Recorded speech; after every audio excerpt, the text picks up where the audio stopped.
우리가 인생을 살다 보면 우선순위를 정합니다. 우선순위를 정할 때 가장 염두에 두어야 할 것은 중요한 것부터 하게 되어 있습니다. 예수님 당시에도 예수님께서 제자들에게 말씀하실 때 우선순위를 정하여 말씀하신 것 같습니다. 그 대표적인 것이 오늘 우리가 읽은 마태복음 제11장 12절 말씀입니다. 세례 요한의 때부터 지금까지 천국은 침노를 당하나니 침노하는 자는 빼앗느니라. 이 한 절의 말씀 속에서 예수님을 포함하여 제자들이, 특히 12사도들이 예루살렘과 유대 땅을 다니면서, 혹은 그 예루살렘과 유대 땅에,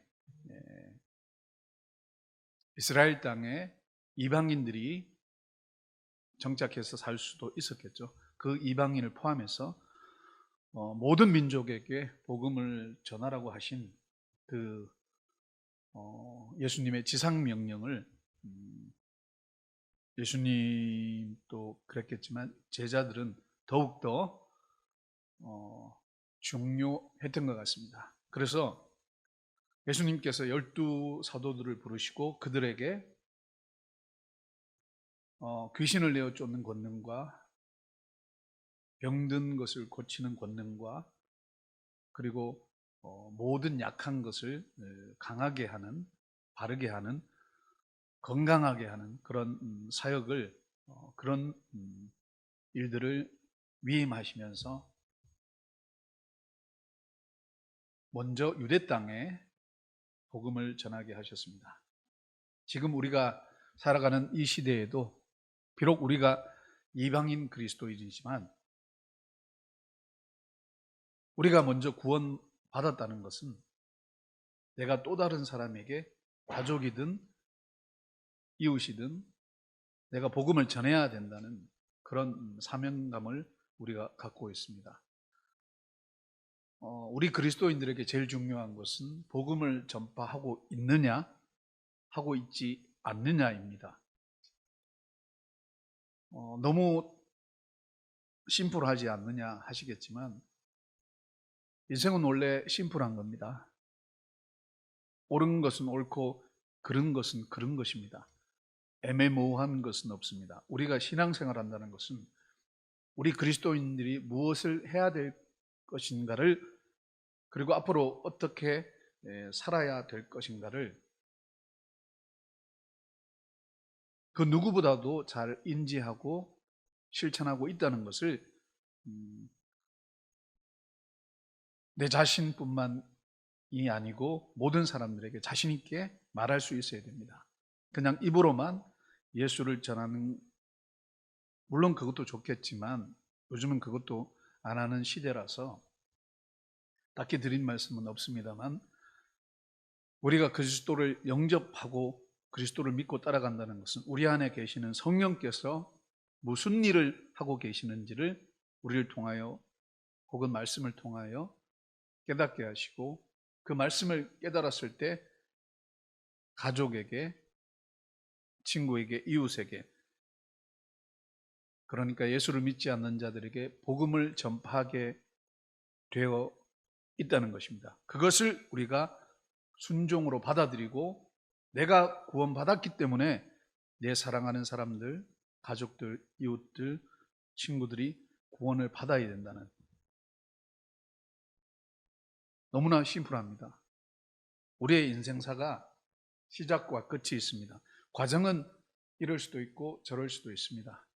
편차들이 많습니다. 하지만 태어나고 죽는 것은 성경에 기록되어 있듯이 정해져 있습니다. 정해져 있다는 것은 어떻게 생각하면 보다 객관적이라고 할 수 있어요. 사람은 태어나면 그 태어나는 순간부터 죽음을 향해 달려가고 있습니다. 어린아이들이 죽을 수도 있고, 청년들이 죽을 수도 있고, 장년이 되고 노년이 되어서 죽는 경우들이 있습니다. 하지만 인간은 태어나면서부터 죽음을 향해 가고 있다는 것은 너무도 자명한 것입니다. 그래서 그것이 모든 사람에게 공평하게 적용되고 있기 때문에 우리 인류는 내가 사랑하는 사람들만 구원받아야 된다라고 하는 것도 어떻게 보면 인지상정 같습니다. 내가 선호하고 내 취향에 맞는 사람들만 다 천국 가고 나를 적대시하고 나와 원수관계에 있고 뭐 그렇지 않더라도 나와 어떤 가치관이 다른 그런 사람들이 있지 않습니까? 그런 사람들은 마치 우리가 흔히 생각하는 것처럼 다른 사람들은 다 구원받아도 저 사람은 지옥 갔으면 좋겠다라고 하는 그런 웃지 못할 일들을 우리가 자주는 아니지만 정말 그 사람이 미울 때 한 번씩 그런 스치듯이 그런 생각을 합니다. 하지만 하나님의 생각은 우리와 다릅니다. 하나님의 생각은 어떻습니까?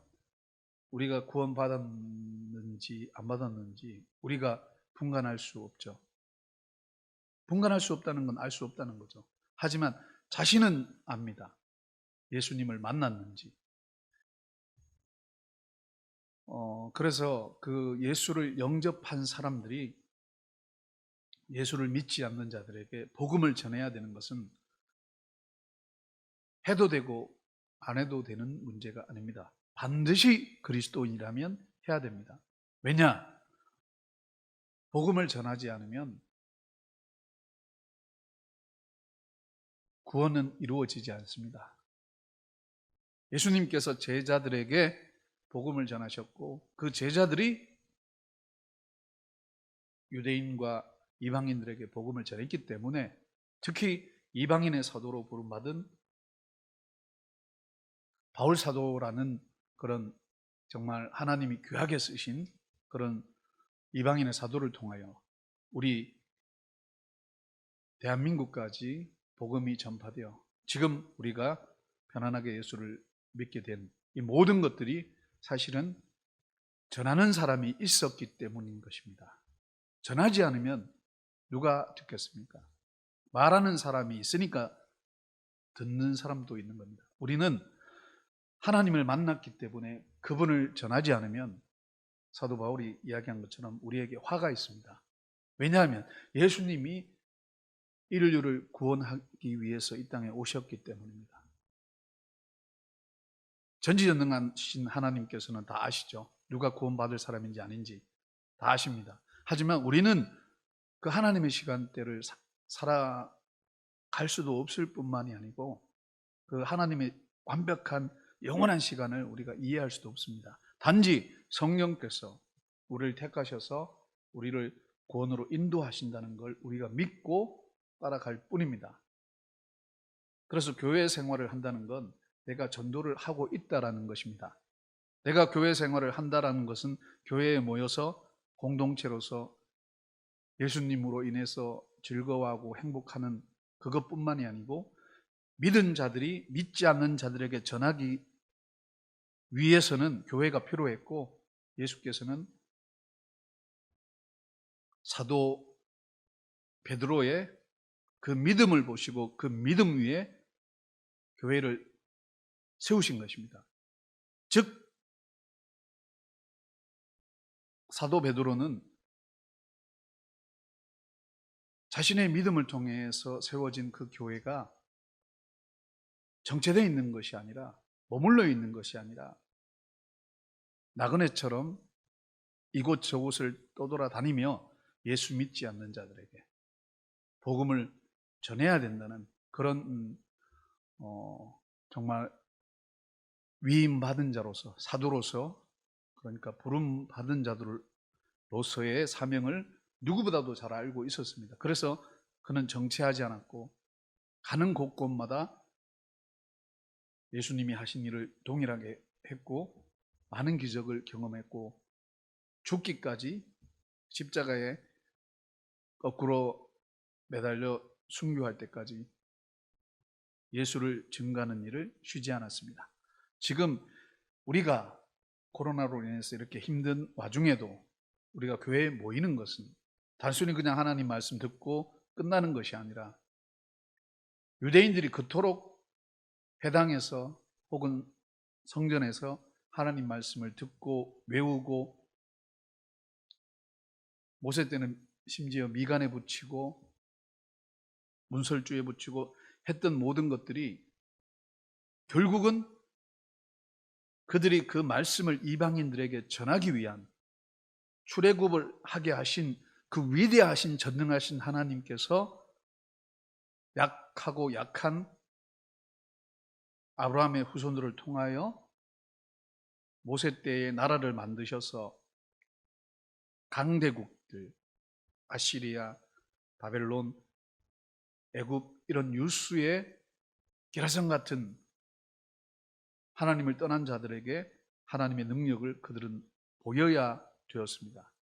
자신들의 능력이 아니라 하나님, 천지창조주 하나님의 창조주로서의 그런 권능을 그들은 하나님의 자녀로서 먼저 부름받은 자들로서 보여야 했습니다. 그런데 그 사명을 저버리고 저마다 자신들의 왕국, 하나님의 왕국이 아닌 자신들의 왕국을 건설하다가 결국은 왕들도 그렇고 모든 이스라엘 백성들이 멸망으로 치달을 수밖에 없었던 것입니다. 지금 우리가 다시 오실 주님을 준비해야 되는 그런 중차대한 책임을 맡고 있습니다. 예수님이 언제 오실지는 모릅니다. 하지만 오십니다. 우리가 오시기 때문에 뭘 준비해야 됩니까? 그것은 전도를 해야 된다는 것입니다. 작게는 내 가족, 친구들, 이웃들, 넓게는 예수 믿지 않는 민족들에게 예수님께서 직접 하신 말씀처럼 모든 민족에게 복음이 전해지면 그때서 끝이 오리라. 물론 하나님이 그렇게 하시겠지만 하나님이 하신다고 그걸 방관해버리면 교회에는 그 역할을 상실하게 됩니다. 그 역할을 상실한 교회는 절대 성령이 운행하지 않습니다. 살아있는 곳에 성령이 함께 하십니다. 우리가 무덤 속에 있거나 이러면 하나님은 역사하지 않습니다. 우리가 살았을 때 내가 구원받은 것에 감격하여 어떻게든 지옥은 면해야 되지 않습니까? 이 세상 사는 것이 지옥 같을지라도 우리가 천국은 꼭 가야 됩니다. 왜냐하면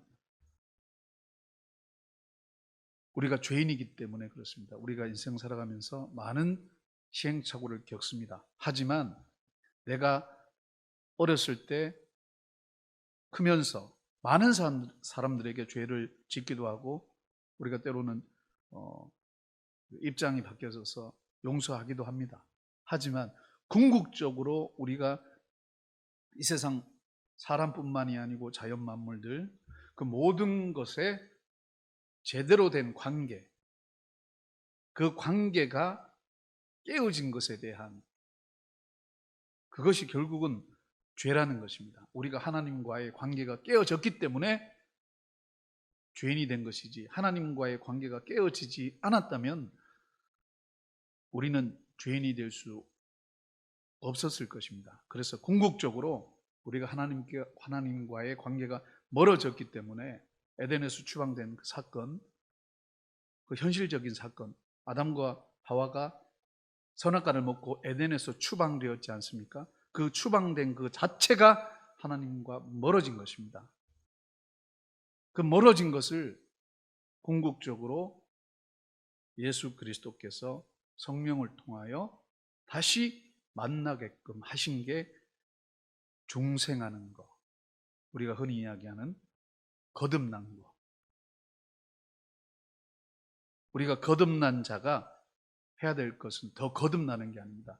내가 예수를 만났다면 그 만남은 순간이 되었던 아니면 시간적인 그런 사건들이 이렇게 릴레이 되는 간에 어찌되었건 간에 한 번 만난 것입니다.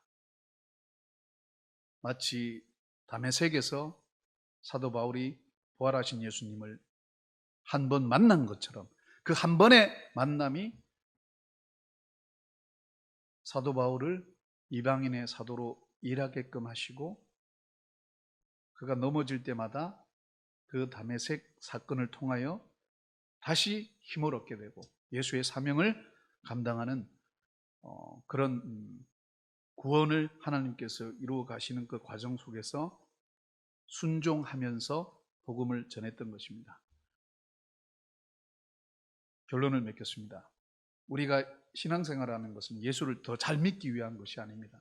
더 잘 믿기 위한 것이 되면 그건 노력하는 것입니다.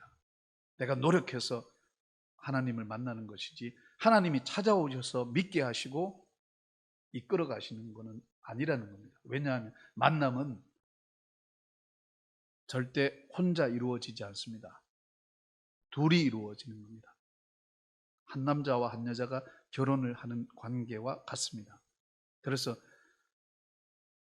성령이 우리 안에 들어오셔서 우리를 예수 그리스도 믿게 하신 그 사건을 통하여 우리는 구원을 하나님께서 이루어 가시고, 그 이루어가는 하나님의 구원을 믿음으로 순종하면서 예수께서 주신 사명을 우리가 입술로, 행동으로, 삶으로 실천하여서 궁극적으로 인간이, 그러니까 내가 구원받았기 때문에 내 가족들, 내 친구들, 내 이웃들이 구원받아야 된다는 그 애타는 마음, 마치 예수께서 제자들을 부르시고 복음을 전하신 그 예수님의 안타깝고 정말 가슴이 찢어지는 그런 아픔, 자기 땅에 오셨는데 당연히 영접해야 될 바리새인들이 예수님을 거절한 그 애통하는 마음, 우리가 복음을 전하다 보면 당연히 믿을 것 같은데 믿지 않을 때 애통하지 않습니까? 저는 애통합니다. 하나님이 저 사람을 만나 주셔서 구원을 받아야 되는데 그러지 못할 때,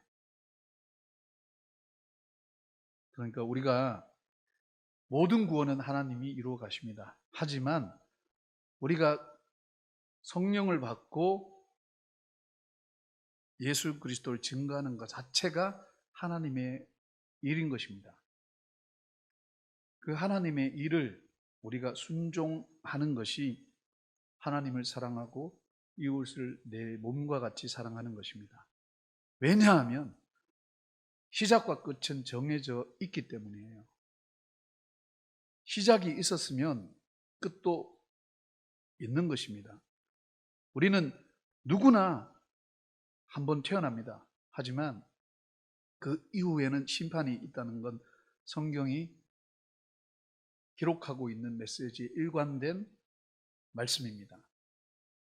이 하나님의 일관된 말씀을 우리가 삶으로 윤리적인, 도덕적인, 어떤 가치관적인 것으로 실천하여 우리가 구원을 이루어가는 그런 것들이 아니라, 내가 만난 하나님을 내 가족 이웃들에게 전하여 그가 예수를 만날 수 있도록 우리가 기도하고, 우리가 그렇게 먼저 믿은 자로서 섬겨야 된다는 것을 저는 오늘 이야기하고 싶은 겁니다. 교회는 혹은 성도들은 복음을 전하지 않으면 그 교회는, 그 성도는 죽은 것입니다. 죽었다는 표현이 좀 그렇지만 일을 하지 않고 있다는 것입니다. 사람은 일을 해야 됩니다. 먹고 마시는 것은 일을 하기 위함이기도 합니다.